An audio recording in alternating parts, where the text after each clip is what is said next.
Protecting your workbook. By default, anyone with access to your workbook will be able to open, copy, and change any part of it unless you protect it. There are many ways you can protect your workbook, depending on your needs. For example, you can mark your workbook as final, set it up with a password, put restrictions on who can make changes, or make it so that only certain cells or features of the workbook are changeable. To protect your workbook. 1.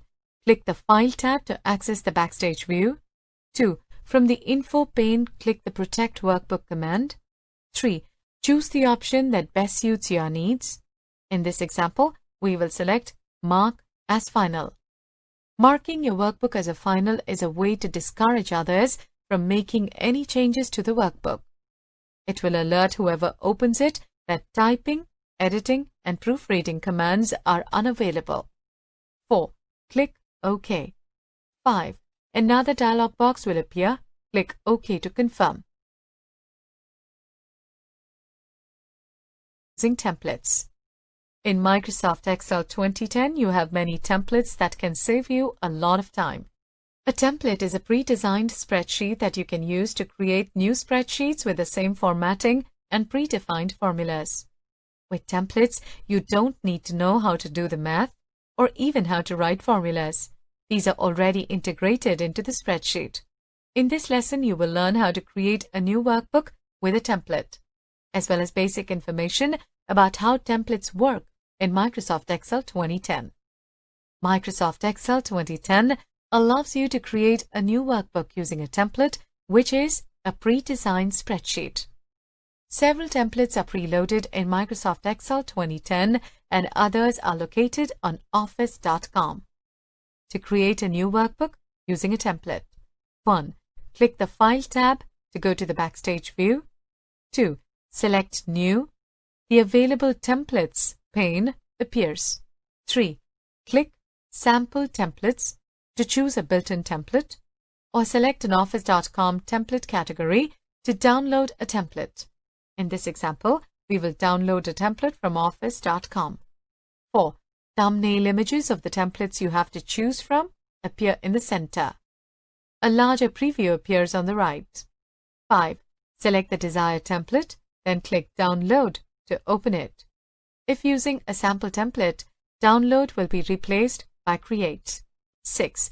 A new workbook will appear using the template you chose. Use caution when downloading Office.com templates. Some of them are uploaded by people not affiliated with Microsoft, and Microsoft cannot guarantee that those templates are free from viruses or defects. For those templates, you will see a warning message before downloading them. Working with charts.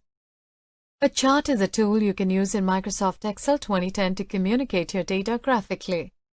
Charts allow your audience to see the meaning behind the numbers, and they make showing comparisons and trends a lot easier.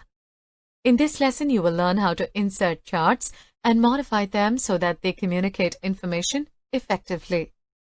Microsoft Excel 2010 workbooks can contain a lot of data, and that data can often be difficult to interpret. For example, where are the highest and lowest values? Are the numbers increasing or decreasing? The answers to questions like these can become much clearer when the data is represented as a chart. Microsoft Excel 2010 has many different types of charts, so you can choose one that most effectively represents the data. Types of charts. Microsoft Excel 2010 has a wide variety of chart types, each with its own advantages.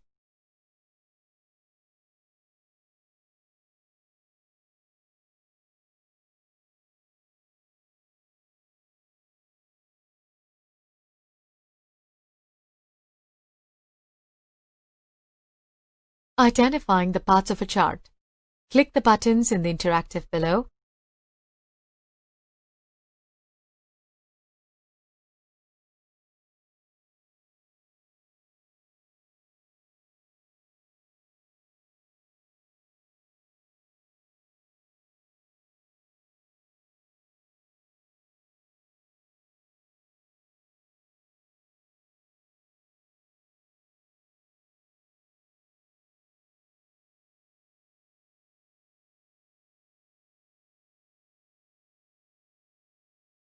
create a chart.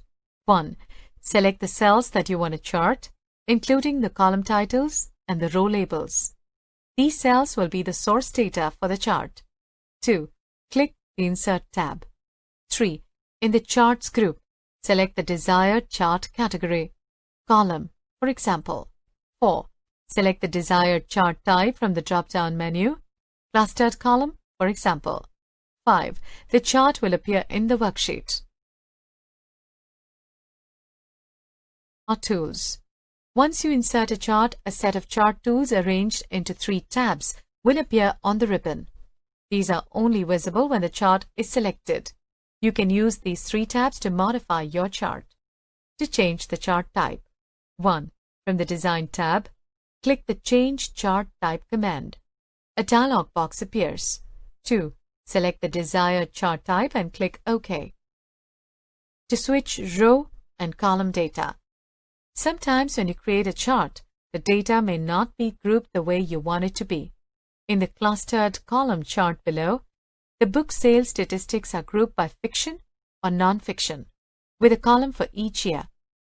However, you can also switch the row and column data so that the chart will group the statistics by year with columns for fiction and non-fiction. In both cases, the chart contains the same data. It's just organized differently. 1. Select the chart. 2. From the Design tab, select the Switch Row or Column command. 3. The chart will then readjust. To change the chart layout. 1. Select the Design tab. 2. Click the More drop-down arrow in the Chart Layouts group to see all of the available layouts. 3. Select the desired layout. 4. The chart will update to reflect the new layout. Some layouts include chart titles, axis, or legend labels. To change them, just place the insertion point in the text and begin typing. To change the chart style. 1. Select the Design tab. 2. Click the More drop-down arrow in the Chart Styles group to see all of the available styles. 3. Select the desired style. 4. The chart will update to reflect the new style. To move the chart to a different worksheet. 1. Select the Design tab. 2. Click the Move Chart command. A dialog box appears. The current location of the chart is selected. 3. Select the desired location for the chart, that is, choose an existing worksheet or select a new sheet and name it. 4. Click OK. The chart will appear in the new location.